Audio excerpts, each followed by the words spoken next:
their settings are still kind of struggling to get to grips with their curriculum, or they're struggling to define it, or even struggling to define their ethos,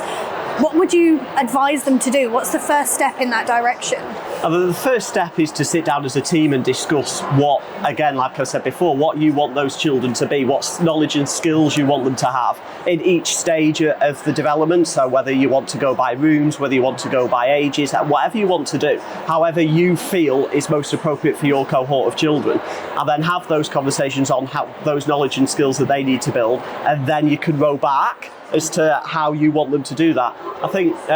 again, practitioners think so much about, well, they need to be able to count to 12 or 20, they need to be able to write their name before they go to school, and that idea of school readiness, and are we just preparing the children for school rather than preparing them for life? Like, they need to be able to make a positive contribution, and they need to be prepared for that, and we know them better than anybody else. And whilst curriculum being thrown into the limelight like it was has been confusing for people and has been scary for people, because when Ofsted come in, and whether we like it or not, we have to have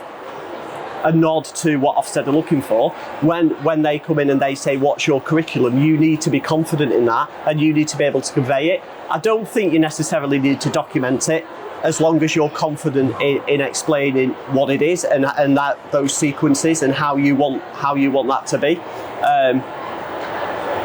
It comes down to not just your early years values either, your personal values, and that will shape that, and you've got to involve the whole team in that, because if they don't buy into that, and if not everyone is on board and has that same shared philosophy and that shared vision, it's also it's going to fall flat.